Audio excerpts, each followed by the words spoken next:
Boa tarde, pessoal. Nós estamos nos encaminhando para o final. E ontem fomos brindados com belíssimas apresentações e todos os que tiveram aqui bateram minha carteira. Tudo que eu tinha para apresentar aqui, eles apresentaram, né? E brilhantemente, né? Então, vamos contar uns causos aqui para passar o tempo um pouquinho. Depois o Lodo termina com outra brilhante apresentação, o Adriano com realmente a parte de custos das propriedades, que é bem interessante. Mas pergunto para os universitários, tem poucas aqui, né? Não vi mais muitos não. Quem são universitários aqui? 3 universitários, realmente. Estamos com problema de sucessão, viu, Adriano? Estamos com problema de sucessão. Nós temos que arrumar gente que entenda e que goste desse caminho, né? E a gente espera que vocês estejam aprendendo isso lá na grade de disciplinas de vocês, né? Se não tiverem, comentem, tentem, pesquisem e cobrem, principalmente do reitor, a possibilidade de terem matérias de agricultura regenerativa na sua grade e dessa forma nova de tratar o agro. Eu comecei com... minha formação também é agrônomo. Eu comecei a usar biológicos em 2002, na propriedade do meu sogro, como fui provocado por um pesquisador da Embrapa que estava com um trabalho muito bom de tricoderma, principalmente para fungos de solo, tanto para fusário quanto para rhizoctônia. E eu disse, não, topa para parada. E foram feitos 3 testes, né? Semente branca, a semente com tratamento normal, inseticida e fungicida, e tratada só com apenas tricoderma, né? Bingo, né? Pior resultado, tratamento químico. Segundo resultado, semente branca. E o tricoderma bateu em 5 sacos aí a questão do controle de performance, com enraizamento espetacular. Passando os tempos, já em 2007, apareceu os bacilos, com uma grande eficiência no controle de nematóides. Mais uma vez, vamos lá e topamos a pesquisa com ele. E também veio a pesquisa do uso de tricoderma e também do bacilos para controle de esclerotínia.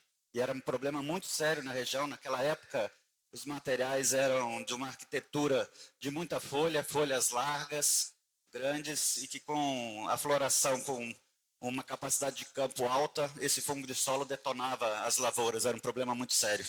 E a gente solucionou com apenas o uso desses biológicos. E vai passando o tempo, nós também, eu aqui e a Marion, somos integrantes do GAPS, Grupo Associado de Pesquisa do Sudoeste Goiano. Desde a fundação, temos 25 anos de parceria, fomentando pesquisas, adequações de tecnologias, né? E nós levávamos esse assunto para as reuniões, toda segunda-feira nós temos reuniões, e acabava que o pessoal deixava passar que esse não era o problema do momento, e que as coisas iam se acomodar, né? E aí, em 2012, eu comecei a trabalhar com on-farm. Era muito gostoso pegar aquelas caixas d'água, abrir as tampas e sentir aquele cheirinho de pão, né? Cheirinho de fermento. Ei, mas era boas bactérias lá para dar uma cheirada. E a gente sabia que era o início, que não era o adequado. A gente tinha muito problema, instalações precárias, mas era um começo e estava dando certo, né? E foi no mesmo momento que a gente começou a participar mais das reuniões regionais de agricultura sustentável que o nosso amigo Rogério Vian trabalhou muito lá em Mineiros com esses detalhes e a gente começou a interação com demais produtores. E isso acabou levando a muito mais questionamentos, muito mais questionamentos. Eu vinha com a bagagem de usar produtos isolados. E aí o pessoal veio com um monte de teorias, um monte de manejos diferentes. E agora? O que vou fazer? Vai ser fácil? Vai ser difícil? Vou entrar de cabeça? Mas esse pessoal aqui não tem respaldo, né? Um grupo de doido aqui que só se reúne entre eles, mas tinha gente doido da Bahia, doido do Paraná, doido de tudo quanto é canto. Eu disse, não, então vamos surfar essa onda, devagar, consciente, e ver no que dá, né? Então, a gente foi trabalhando. e aponta qual o caminho a seguir, né? A gente acredita, ou entende, ou vê, que nós temos dois caminhos, ou ficar na agricultura tradicional ou migrar para a agricultura regenerativa, né? Mas não.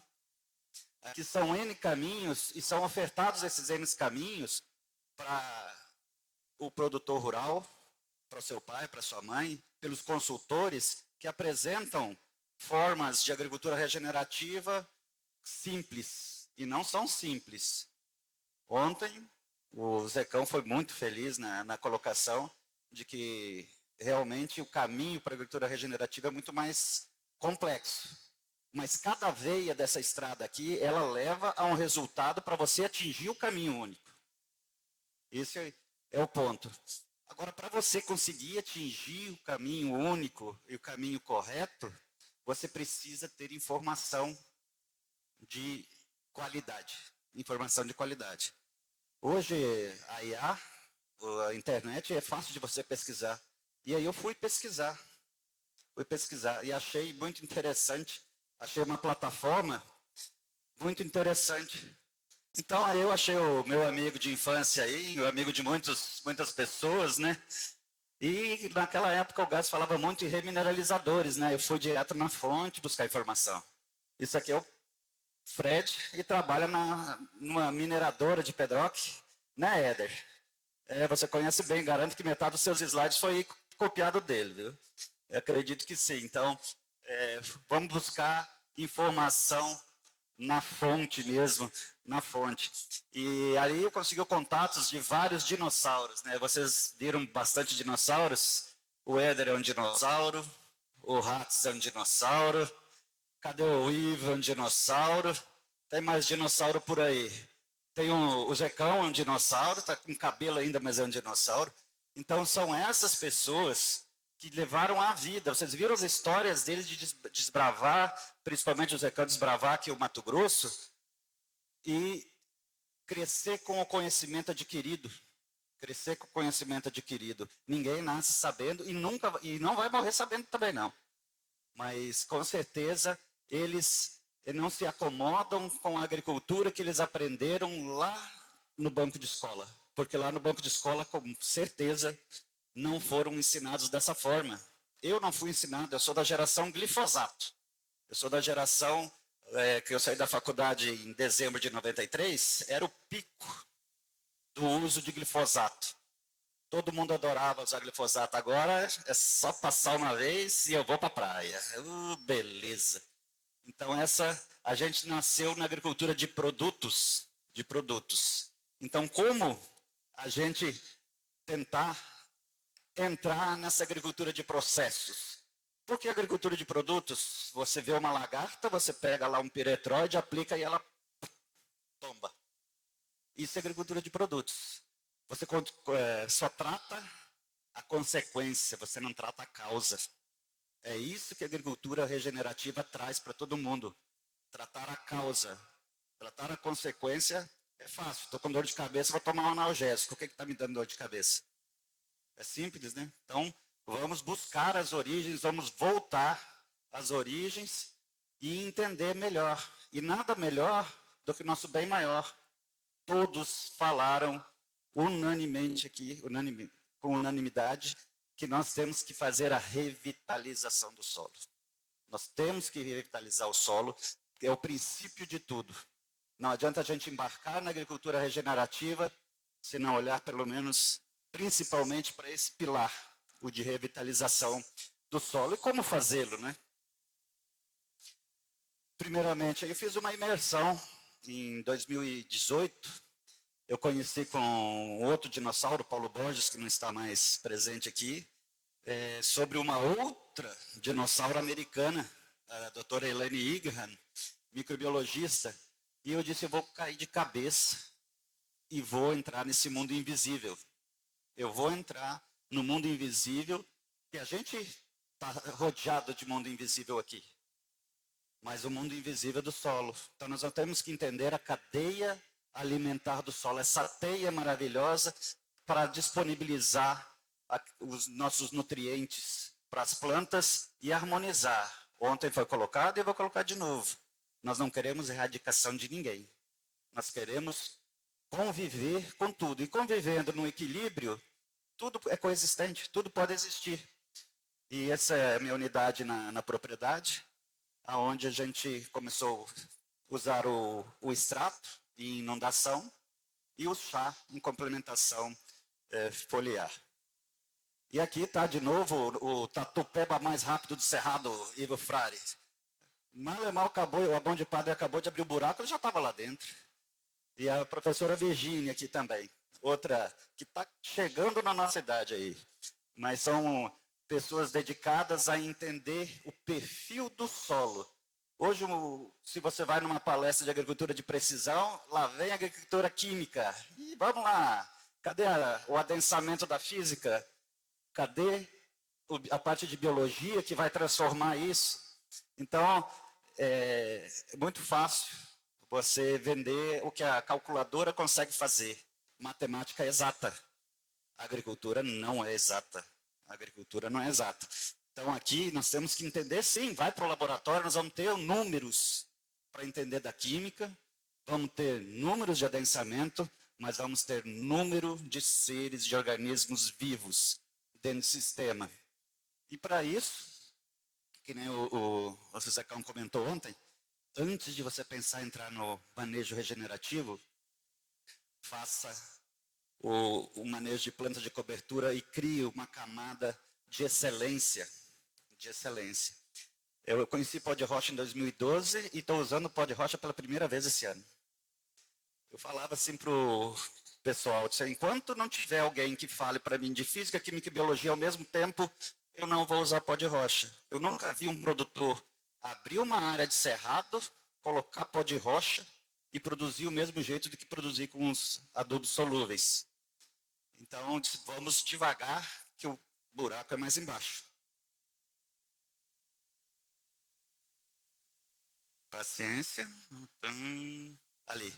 Então, depois desses testes, a gente entra com a crotalária, coisa que o Zecão falou que tem que ser, e sigam o que o Zecão falou.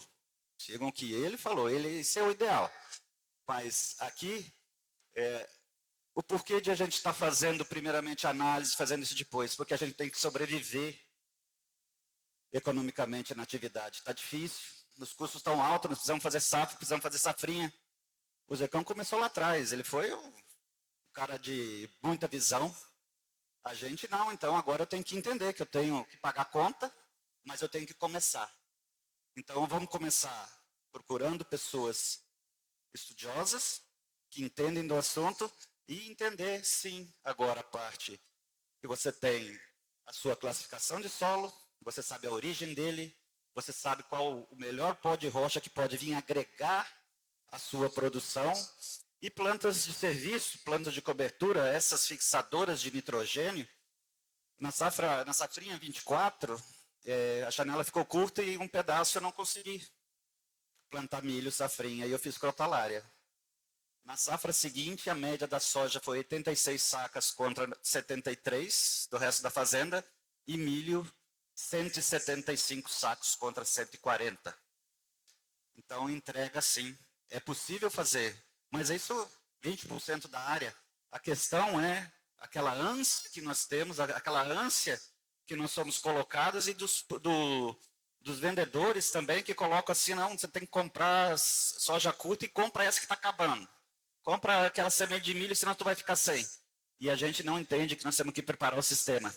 Esse pó de rocha é um serpentinito, lá do Paraná, com uma alta taxa de óxido de magnésio, né, 36%, também orientado por um dinossauro, Dr. Ivo Frari.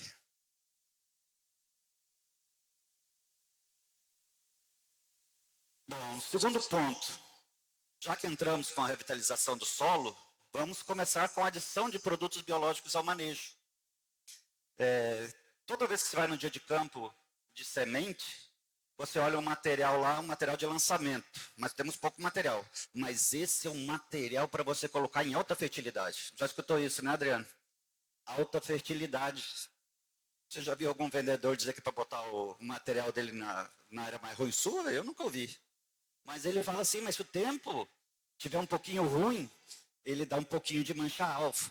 Mas eu tenho um produto aqui para você, Você pode, leva esse junto e garante a segurança da sua lavoura. Você vai ter um teto produtivo maravilhoso. Essa é a agricultura de produtos. Essa é a agricultura de produtos. Nós estamos viciados. As nossas lavouras é a mesma coisa de que numa UTI.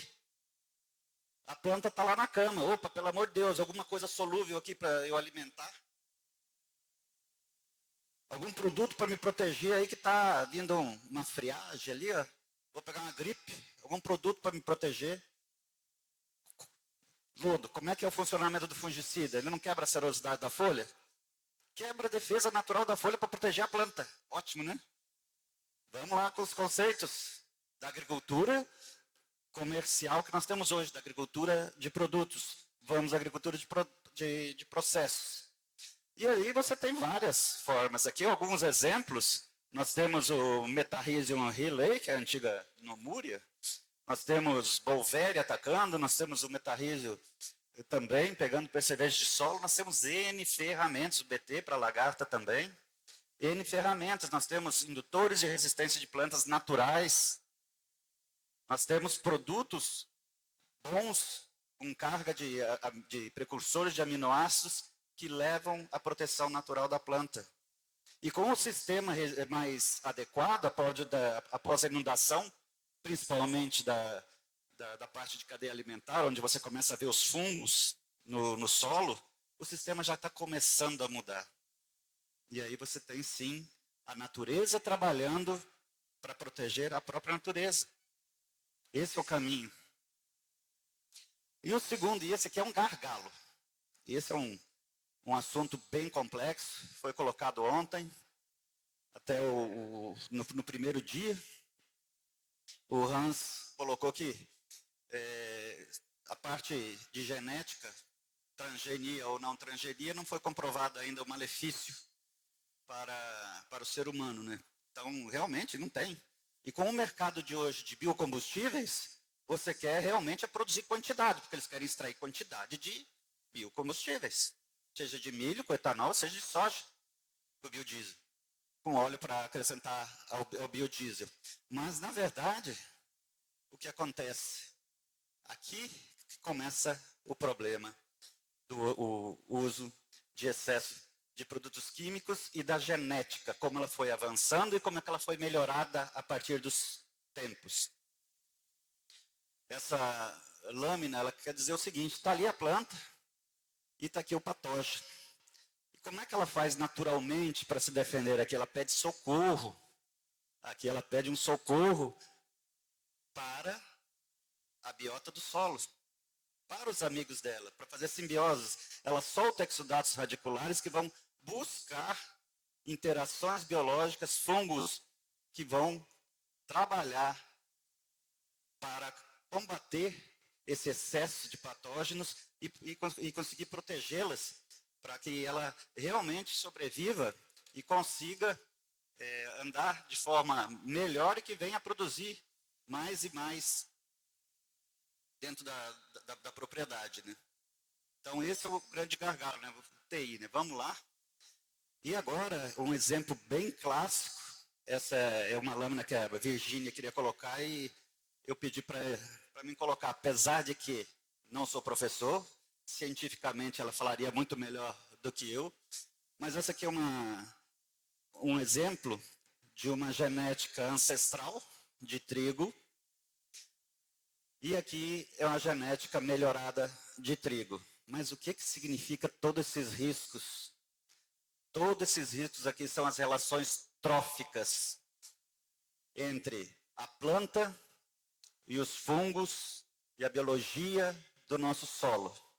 A genética de hoje ela não consegue fazer todas essas interações tróficas necessárias aqui para você ter a proteção adequada, para você buscar o alimento em quantidade suficiente. Por isso que a nossa genética é de UTI.